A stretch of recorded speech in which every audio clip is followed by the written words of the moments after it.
Ini sudah sangat positif ya, ketika mereka beribadah, mereka menanggalkan dalam tanda petik persaingan yang saat ini begitu seakan-akan begitu sengit. Mereka di sana bisa duduk bersama, mereka bisa foto bersama. Ini bagus sekali. Ini juga biasa-biasa saja, jangan diviralkan seakan-akan Anies begitu hebatnya dapat undangan dari Raja Arab Saudi. Ketika ada hal-hal yang terkait dengan ibadah haji, itu jangan dipolitisir, jangan didramatisir seakan-akan itu menggambarkan keistimewaan seseorang. Ini hanya opini arus bawah, opini dari masyarakat kebanyakan. Opini hanyalah sudut pandang. Assalamualaikum warahmatullahi wabarakatuh. Salam sejahtera untuk kita semua. Ini menurut saya berita cukup menarik. Anies dan Ganjar yang dua-duanya menjadi bakal calon presiden yang kemungkinan akan bertarung dalam Pilpres 2024 nanti, sekarang sama-sama menunaikan ibadah haji. Tidak hanya di situ, keduanya di Mina foto bersama dan foto ini disebarluaskan. Saya berharap ini menjadi sesuatu yang positif. Ada makna yang lebih jauh dari itu, yaitu apa? Meskipun keduanya dalam beberapa waktu ini seakan-akan berkompetisi, seakan-akan bermusuhan dalam tanda petik, itu mereka di Mekah saat mereka sama-sama melaksanakan ibadah haji, mereka bisa bertemu dengan sedemikian akrab, sedemikian dalam suasana kekeluargaan. Yang saya harapkan ini ditangkap oleh pendukung masing-masing, ini menjadi simbol atau sinyal bahwa perbedaan itu harus tetap dibingkai dalam satu kekeluargaan, yaitu sama-sama bangsa Indonesia. Saya berharap juga dengan peristiwa ini, jadi mereka berdua itu kan ketemu di Arab Saudi dalam konteks mereka beribadah. Ini sudah sangat positif ya, ketika mereka beribadah, mereka menanggalkan dalam tanda petik persaingan yang saat ini begitu seakan-akan begitu sengit. Mereka di sana bisa duduk bersama, mereka bisa foto bersama. Ini bagus sekali. Memang salah satu makna dari pelaksanaan ibadah haji itu adalah persaudaraan, kesamaan. Jadi tidak ada perbedaan, sehingga maka semua harus sama-sama di Arafah, sama-sama harus menggunakan baju ihram. Itu menunjukkan bahwa Islam mengajarkan sesama muslim itu bersaudara, sesama muslim entah dari manapun asalnya, apalagi ini sesama bangsa, sesama satu tanah air, ini harus persaudaraan sebagai muslim itu harus dipelihara. Dan ini harus dijadikan isyarat, harus dijadikan pelajaran bagi pendukung-pendukungnya. Saya harapkan ini harus menjadi isyarat bahwa mereka harus bersaudara, meskipun nanti dalam Pilpres harus berkompetisi. Dan ini juga menurut saya yang penting juga, kalau tadi diberitakan bahwa Ganjar menggunakan ibadah haji, ketika datang disambut oleh protokol istana atau protokol kerajaan. Ini menurut saya biasa saja lah, karena bagaimanapun Ganjar itu pejabat di negara ini, sehingga seandainya diterima di sana dengan kehormatan seperti itu ya biasa saja, nggak usah diviralkan, nggak usah dibikin semacam berita bahwa Ganjar itu luar biasa. Ini juga bagi pelajaran. Kemarin kan ada informasi Anies itu berangkatnya haji kan karena undangan Raja Arab Saudi. Ini juga biasa-biasa saja, jangan diviralkan seakan-akan Anies begitu hebatnya dapat undangan dari Raja Arab Saudi. Karena hakikatnya diundang itu bukan karena orang itu akrab dengan raja, bukan. Itu semacam hadiah. Terus kedutaan besar Arab Saudi itu memilih beberapa orang gitu loh untuk diberi porsi itu. Memang dengan undangan pemerintah Arab Saudi itu memang akhirnya semua ditanggung, biayanya, perjalanannya ditanggung Arab Saudi. Tapi tidak terus menjadikan seakan-akan harus diviralkan, apalagi terus ada editan foto foto yang seakan-akan Anies berdampingan dengan Raja Arab Saudi sedang umroh dan ketahuan ternyata itu hoax, itu kan memalukan. Ini juga jadi pelajaran menurut saya.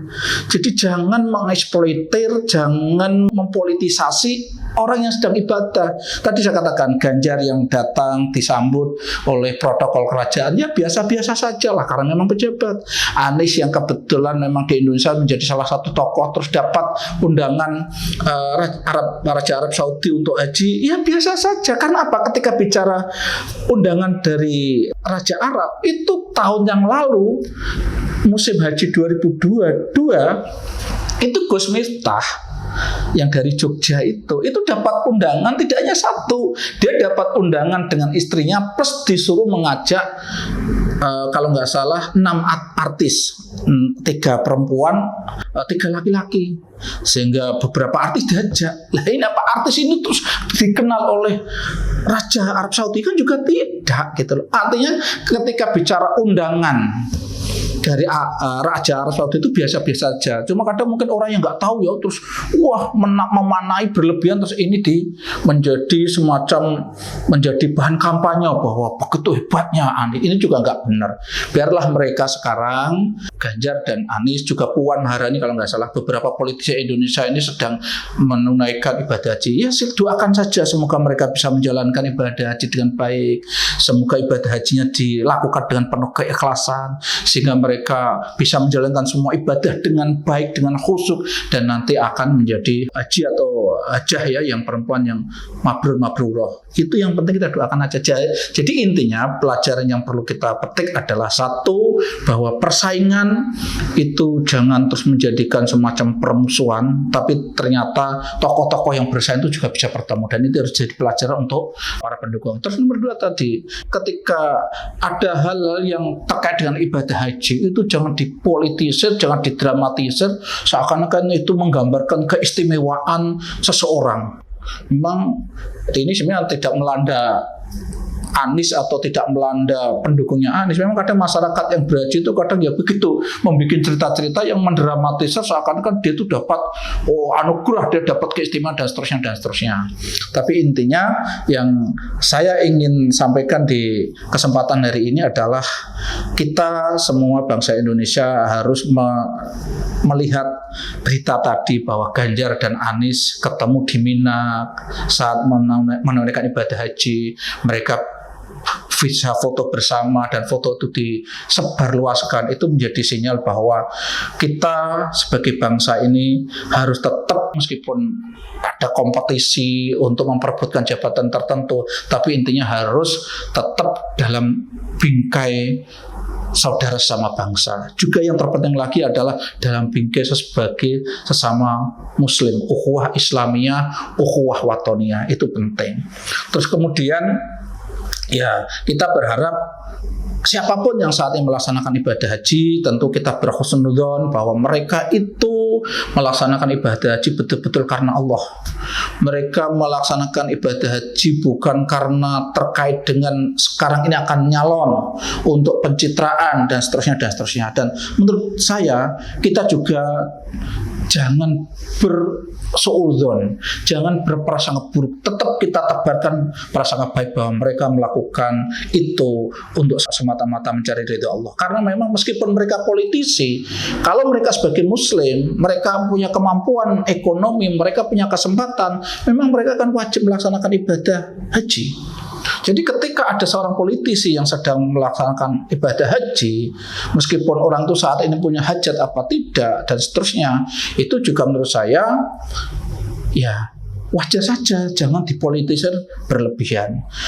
Terus saya berharap juga setelah nanti dari pulang haji ini, baik Anies maupun Ganjar maupun Mbak Puan yang nanti akan terlibat dalam dinamika Pilpres 2024, saya berharap apa yang diperoleh dari ibadah haji itu betul-betul berimbas, betul-betul menjadi terbawa ke tanah air. Paling tidak setelah ini nanti mereka tetap menebarkan kedamaian, tetap dalam kampanye-kampanyenya tetap tetap mengupayakan tetap menjaga persatuan. Kemarin ada kecelakaan ya, ketika PDIP mengadakan haul atau peringatan Bulan Bung Karno, di situ Butet kan membawakan puisi atau itu pantun lah, kurang lebih seperti itu kan, yang nadanya kelihatannya memang menyindir Anies dan Prabowo agak keras. Dan itu menurut saya, karena itu acara di resmi acara PDIP ini juga menurut saya harusnya partai atau Ganjar mengupayakan tidak terjadi seperti itu lagi, karena itu akan bisa merusak kondisi yang sejuk menjadi kondisi yang tidak baik. Begitu juga Anies nanti, saya harapkan ya, selama ini kan beberapa kali kelompoknya Anies itu menebarkan berita-berita yang seakan-akan Anies itu nanti akan dijegal gitu kan. Belakangan sangat gencar sekali Denny Indrayana mengatakan Anies mau ditangkap KPK dan seterusnya. Ini semuanya menurut saya kan sering sekali dimunculkan hanya semata-mata untuk kepentingan politik, bukan kepentingan kebenaran. Nah, saya berharap setelah pulang dari Tanah Suci ini juga nanti Anies juga mengkondisikan bagaimana tim suksesnya juga lebih baik.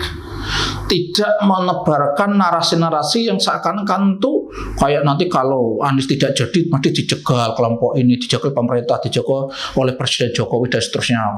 Persoalannya kan kalau toh nanti tidak jadi kan kita bisa menganalisa. Masyarakat sudah agak pinter, masyarakat cukup cerdas untuk membaca apakah itu dijegal apa memang tidak. Kalau nanti faktornya itu Anies kesulitan menentukan calon wakil presidennya, sampai sekarang kan saya kebingungan.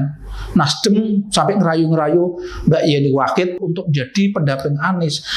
Pada satu sisi AHY kepengen menjadi wakilnya Anies. Cuma persoalan ke AHY ini kan nggak terlalu disukai Nasdem gitu.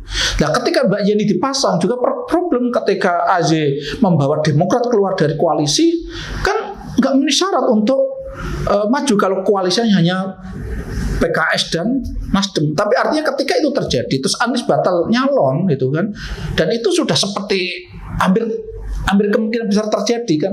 Kalau Anies gagal nyalon gara-gara AHY seandainya meninggalkan koalisi, itu kan masyarakat bisa membaca ya karena itu gembos dari dalam, bukan karena dijegal.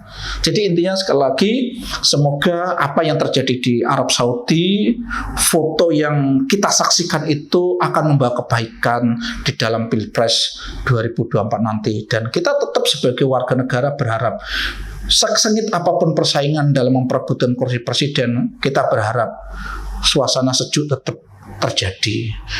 Ukhuwah atau persaudaraan sama warga bangsa tetap terjadi, sehingga keutuhan negara ini tetap terjaga dan kita sebagai bangsa tetap bisa berjalan melaju ke depan untuk menuju masa depan yang lebih baik. Assalamualaikum warahmatullahi wabarakatuh.